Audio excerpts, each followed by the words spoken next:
How we doing? A little road rash, yeah. Oh, I mean, just yeah, a little funny bone action, but we're good. This? It's a pad. Just tries to soften if I get hit or a little blow. That's all it is. Just got hit in the funny bone on that last drive. So yeah. How sore? I mean, you still remember being sore from like a year ago. How sore are you a week later? All good. Well, yeah, we're ready to roll. That little mini bye. Get the mind right. Got to go back to my college and had a really cool, special moment in my life, and got to see a lot of old friends and some family, and yeah, kind of a quick little reset. And we understand where we're at, and we had a big opportunity. A really tough opponent this week, and we're just trying to put our best foot forward, have a really good week of practice, and try to go execute on Sunday.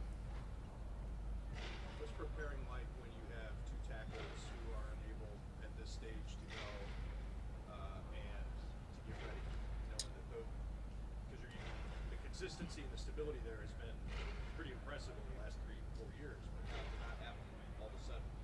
Yeah, obviously different faces, different way of communicating with some guys, but I got full faith in the guys that will play if the other two can't, and ultimately it takes everybody doing their job, stepping up and making plays and communicating well and having, like I said, a good week of practice. So you can't replace your two starting tackles. It's hard to do that, but again, we trust the guys that are willing to step up and play if need be, and we gotta trust them and roll with them. What's the process like with that in terms of meetings, or does Cromer handle that a lot of it, or how do you guys get together and meet in terms of making sure that everybody's on the same page? Yeah, I mean, Cromer does a lot of that. Obviously, in walkthroughs and in practice, just making sure we're communicating. Have a big meeting with the O-line tomorrow, and just making sure that we're relaying information. And again, just the biggest thing is communication and understanding when you have help, when you don't. And yeah, it's my job to go out there and try to facilitate the football to our guys. What is the level? There's always a level of urgency, knowing that you're getting into and knowing whether you know or don't know where you are in the standings. I mean, this is a big game as far as tiebreakers, as far as getting yourself ready. The level of sense of urgency. Yeah, extremely high sense of urgency. We, like I said, we understand where we're at. At the same time, we have full confidence in ourselves, but ultimately it comes down to executing on game days. And we've had some good, had some bad throughout the year.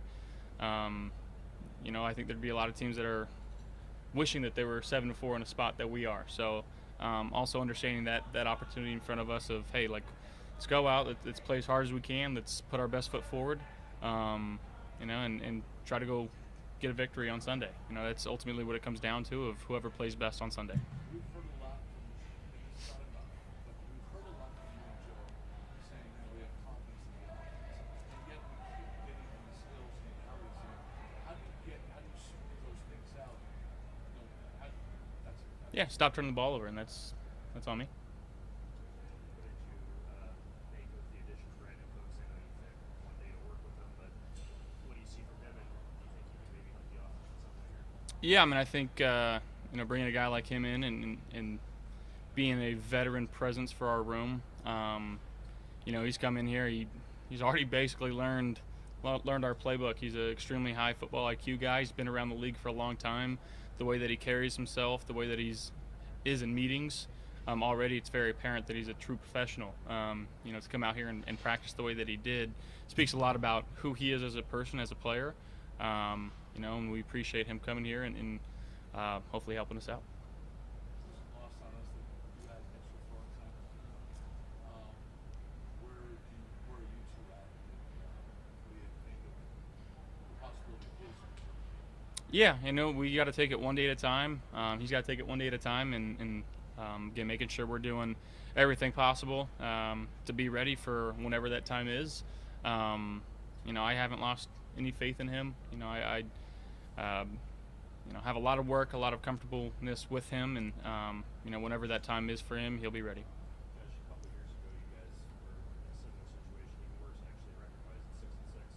You were able to pull it around. I know every year and every team is different, but if you look back on that experience of maybe not being exactly where you wanted to be in the standings at that time, and try to apply anything from that year to this season. Yeah, I mean, and just understanding, that back against the wall mindset, feeling like we've been in a situation like this, like you said, if not worse. We'd love to be 11-0 right now, as would everybody else in the NFL. That's why we play the game on the field, not on paper, and ultimately, again, it's our goal to go out there and win every single game, and we haven't done that. But again, every week's an opportunity to go out there and prove to ourselves that we do have what it takes, and we're just very excited for another opportunity on Sunday. Josh, there was a clip when you were in Wyoming talking to the team, and you said that you love feeling like you do after a loss. You love feeling sore and like you guys could have done more. When did you learn to love that? I think since I started playing the game,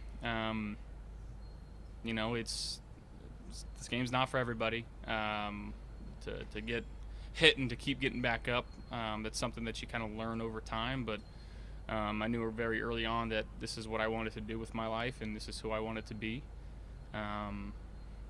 So yeah, early on in my life, I kind of knew that I wanted this. Can you speak on TJ Watt and what you've seen from him on film and the Steelers pass rush? Yeah, and I think they got a bunch of guys on their front that can absolutely go. Obviously, you have to know exactly where 90's at. And it seems you turn on the tape, everybody's putting four hands and chipping and bringing a guard, and they're doing whatever they can to not let him disrupt the game as much as they can. But then you leave yourself susceptible to the other guys that they got. So yeah, I mean they fly around. I think their back end's been making some plays. I think Patrick Queen is one of the best linebackers in the game. So yeah, they're a really good unit. Obviously, kind of led by their defensive line and their defensive front. So we got to be ready for whatever they throw at us, and like I said, put together a good game plan. Is there any, given how many times you got hit on Thursday, is there any more hesitancy in you coming out and running, given how sore you might be?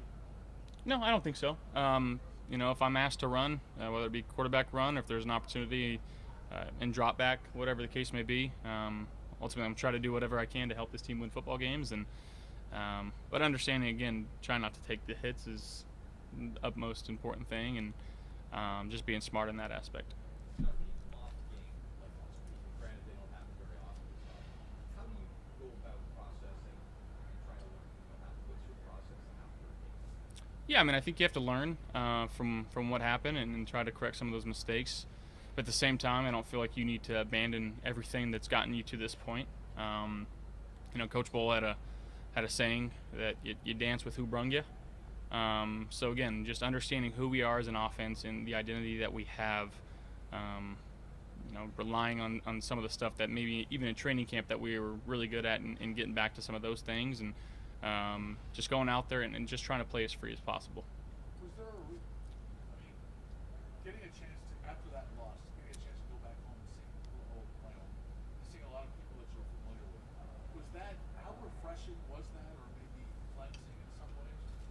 I mean, yeah, I think it wasn't about the game, right? It wasn't about what we had just done, and it was more about a celebration of what's been done at University of Wyoming. But again, get to see a lot of my old teammates.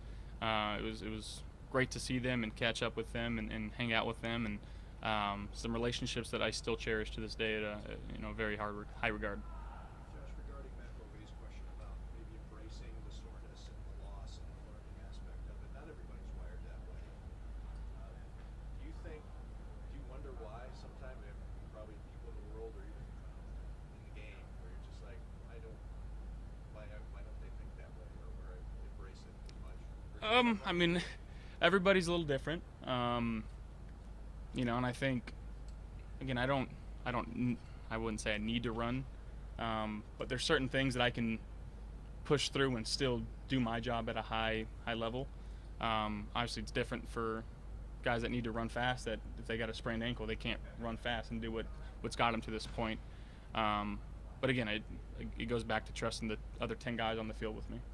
As you mentioned the turnovers earlier, the turnover percentage this season is more than double what it was last year. Has there been a common theme amongst any of those in your mind when you've gone back and looked at them?